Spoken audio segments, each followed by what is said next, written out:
You'll find treasures more valuable than gold, digging in the Word. Shalom saudara-saudara, nama saya Link Hudson dan saya mau menjelaskan sedikit mengenai perkenalan akan gereja rumah atau jemaat rumah. Kalau gereja rumah, kalau saudara dengar kata gereja rumah, mungkin saudara pikir ketemu di rumah, dari rumah ke rumah. Itu betul saudara, itu sebagian gereja rumah, tapi konsep gereja rumah lebih luas daripada itu. Ada banyak gereja yang tradisional, yang dengan struktur yang tradisional, yang pegang tradisi-tradisi yang sebut diri gereja rumah. Tetapi ada orang dalam kegerakan gereja rumah yang sangat berusaha untuk kembali dengan kehidupan jemaat mula-mula, dan itu tersebut juga pergerakan gereja rumah. Gereja di abad pertama atau jemaat Tuhan tidak ketemu di gedung gereja. Di zaman itu belum ada gedung gereja dengan salib di atasnya, tetapi kalau kita baca di firman Tuhan, kita lihat bahwa mayoritas gereja jemaat ketemu di rumah. Pertama, waktu jemaat yang pertama mulai di Yerusalem di Perjanjian Baru, kita lihat bahwa jemaat itu ketemu dari rumah ke rumah dan juga di bait Allah yang di Yerusalem, di mana ada korban, di mana ada imam, di Solomon's Porch. Lalu mereka ketemu di rumah-rumah di Yerusalem. Tetapi waktu Injil dilebarkan kemana-mana, orangnya ketemu di rumah-rumah. Kita lihat ada jemaat di rumah Aquila dan Priscilla di dua tempat. Ada satu di Efesus dan ada di Roma. Kita lihat di buku Roma bahwa ada jemaat yang mereka di mana mereka ketemu di rumah. Lalu Paulus sering ketemu saudara di rumah. Dia ketemu saudara di rumah Lydia di Filipi. Dia tulis surat juga kepada Filemon dan dia bicarakan jemaat yang ketemu di rumah.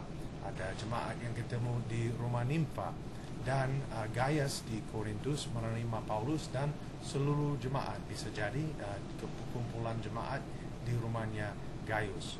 Terus itu teladan rasul untuk ketemu di rumah-rumah. Kalau kita lihat cara rasul mengajar jemaat mula-mula untuk menggunakan uang, tidak ada teladan dari rasul untuk menggunakan uang untuk membangun gedung gereja yang besar, yang hebat, yang ada sound system yang bagus. Tetapi kalau kita lihat jemaat modern, kita lihat itu prioritas yang pertama. Kalau ada dana, membangun gedung yang lebih tinggi, yang lebih besar, biar gedung itu bisa menjangkau lebih banyak jiwa.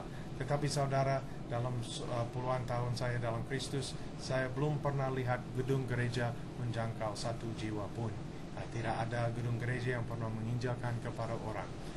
Tetapi jemaat Tuhan terdiri dari manusia yang diselamatkan oleh darah Yesus Kristus Tuhan. Kalau kita bicarakan gereja rumah, kita harus juga membicarakan cara beribadah dan komunitasnya. Kalau di Kisah Para Rasul, jemaat mula-mula, mereka semua membagikan apa yang mereka punya. Mereka punya dan mereka ada hubungan yang kuat dan mereka saling mengasihi. Dan Paulus dan rasul yang lain seperti Yohanes pakai kata keluarga. Misalnya saudara, sering panggil orang Kristen saudara, dan kita adalah satu keluarga. Dan itu sesuatu yang sangat ditekan dalam kegerakan gereja rumah, untuk kita saling mengasihi, saling kenal, dan saling anggap dirinya saudara. Saya pernah dengar kesaksian tentang satu gereja yang begini, di mana di Amerika, di mana ada banyak rumput di depan rumah orang.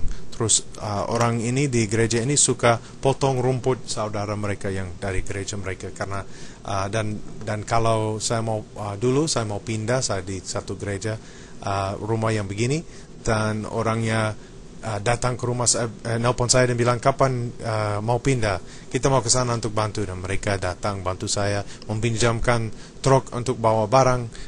Itu di Amerika juga. Terus kesaudaraan sangat ditekankan karena Yesus mengajar bahwa dari kasih, kalau kita saling mengasihi, semua dunia akan tahu bahwa kita adalah muridnya. Dia juga mengajar kalau kita dalam kesatuan seperti Yesus dan Bapa satu, bahwa dunia akan tahu bahwa Bapa udah kirim Yesus, telah kirim Yesus ke dalam dunia. Terus kesatuan dan kasih adalah sesuatu yang sangat berkuasa untuk menginjilkan orang. We've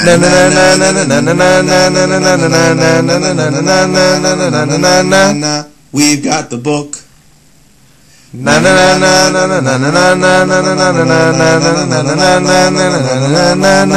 We've got the book.